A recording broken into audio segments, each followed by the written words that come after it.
বহুত জিলাৰ বিভিন্ন ঐতিহ্য আছে, কিন্তু ঐতিহ্য প্ৰতিফলিত হোৱা নাই, নামটো বেলেগ ধৰণে হৈ আছে। তেনেকৈ আমি অসমত বহুবিলাক গাঁও আমি নাম বদলাইছিলোঁ, আপোনালোকে জানে, যেনেকৈ আমাৰ ইয়াৰ কালাপাহাৰৰ নাম বদলোৱা হৈছিল, এনেকৈ আমাৰ বহুতবিলাক বহু অঞ্চলত নাম বদলোৱা হৈছিল। আজি সেই শৃংখলাকে আগুৱাই লৈ গৈ ষ্টেট কেবিনেটে আজি আমাৰ কেবিনেটৰ বৈঠকত কৰিমগঞ্জ জিলাৰ নাম আমি শ্ৰীভূমি জিলালৈ শ্ৰীভূমি জিলা বুলি নতুনকৈ নামাংকন কৰিছোঁ। এতিয়াৰ পৰা কৰিমগঞ্জ জিলা শ্ৰীভূমি জিলা হিচাপে নামাংকিত হ'ব আৰু আজি কেবিনেটে তাৰ ওপৰত আমাৰ সিদ্ধান্ত গ্ৰহণ কৰিছে। দ্বিতীয়তে,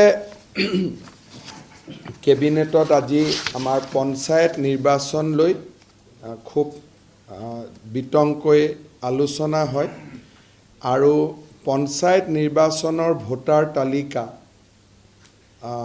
30 ডিচেম্বৰৰ আগতে প্ৰকাশ কৰাৰ বাবে কেবিনেটত সিদ্ধান্ত গ্ৰহণ কৰা হয় আৰু 30 ডিচেম্বৰত যদি ভোটাৰ তালিকা প্ৰকাশ পায় তেনেহ'লে আমি 10 ফেব্ৰুৱাৰীৰ আগতে নিৰ্বাচন সমাপ্ত কৰিব পাৰিম।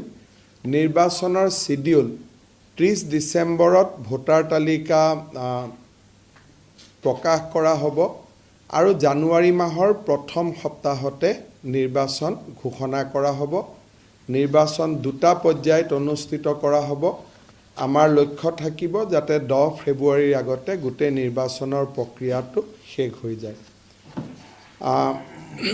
তৃতীয় এটা সিদ্ধান্ত আপোনালোকে জানে যে আজিৰ পৰা প্ৰায় 5 বছৰ আগতে আমাৰ অসমত আমি প্ৰথম ইনভেষ্টমেণ্ট সামিট আমি কৰিছিলোঁ আৰু তাৰ পিছত যোৱা 5 বছৰত আমি ইনভেষ্টমেণ্ট সামিট কৰা নাই। আমি অহা 24 ফেব্ৰুৱাৰী তাৰিখে প্ৰধানমন্ত্ৰী নৰেন্দ্ৰ মোদী ডাঙৰীয়াৰ উপস্থিতিত Assam investment and infrastructure summit, অৰ্থাৎ ইয়াত ইনভেষ্টমেণ্টৰ ওপৰতো গুৰুত্ব দিয়া হ'ব আৰু নতুন ইনফ্ৰাষ্ট্ৰাকচাৰ বনোৱাৰ ওপৰতো গুৰুত্ব দিয়া হ'ব।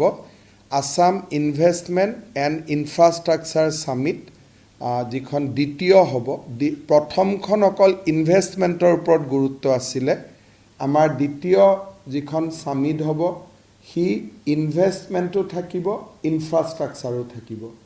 এই সামিট আমি 24 ফেব্ৰুৱাৰীত কৰিবৰ বাবে সিদ্ধান্ত গ্ৰহণ কৰিছোঁ আৰু ইতিমধ্যে এই দ্বিতীয় ইনভেষ্টমেণ্ট সামিটখনতো প্ৰধানমন্ত্ৰী নৰেন্দ্ৰ মোদী ডাঙৰীয়াই অংশগ্ৰহণ কৰাৰ কাৰণে সন্মতি প্ৰকাশ কৰিছে আৰু ইয়াৰ ওপৰত বাকী বিভিন্ন ধৰণৰ কাম আমি কৰিব লাগিব।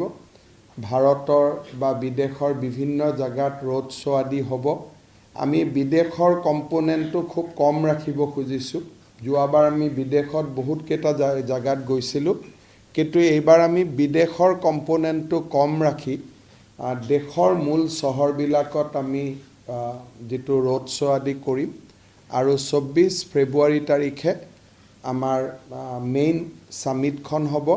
তাৰ ওপৰতো আজি কেবিনেটে সিদ্ধান্ত গ্ৰহণ কৰে আৰু বাকী সৰু সৰু কেইটামান সিদ্ধান্ত আছে, সেইকেইটা আপোনালোকক টুইটাৰ বা ফেচবুকত বা আমাৰ প্ৰেছ ৰিলিজত পাই যাব।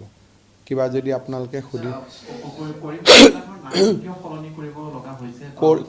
সেইটোৱে কথাটো ক'লোঁ যে যিবিলাক নামে ইতিহাসক ৰিপ্ৰেজেণ্ট নকৰে তেনেকুৱা নামবিলাক আমি লাহে লাহে পৰিৱৰ্তন কৰি গৈ আছোঁ। যেনেকৈ কালাপাহাৰ নামটো কিয় পৰিৱৰ্তন কৰিবলগীয়া হ'ল বুলি তাৰ কোনো কাৰণ নাই। কালাপাহাৰ নামটো আমাৰ অসমীয়া বা বঙালী অভিধান ক'তো পোৱা নাযায়। তেনেকৈ কৰিমগঞ্জ বুলি ক'লে এই শব্দটো অসমীয়া অভিধানতো নাপাব, বঙালী আমাৰ অভিধানতো নাপাব। গতিকে জিলা বা গাঁওসমূহৰ নামবিলাক অভিধানিক হওক, যে আমাৰ অভিধানত উল্লেখ থকা নাম হওক। এই কামটো আমি বহুদিনৰ পৰা চলাই আছোঁ। অসমৰ বহুত গাঁৱৰ নাম আমি বদলাইছোঁ। যেনেকৈ এখন আপোনালোকে গম পাব, বৰপেটা জিলাত এখন গাঁৱৰ নাম আছে ভাচেনিচৰ। এতিয়া সেই নামটোতো কোনো ঐতিহাসিক বা অভিধানিক গুৰুত্ব নাই গতিকে কৰিমগঞ্জ যিহেতু অসমীয়া বা বঙালী দুইটা অভিধানতে উল্লেখ থকা শব্দ নহয় তাৰ কোনো ৰিজন নাই যদি আপুনি সোধে কৰিমগঞ্জ নামৰ অৰ্থ কি তাৰতো কোনো অৰ্থ নাই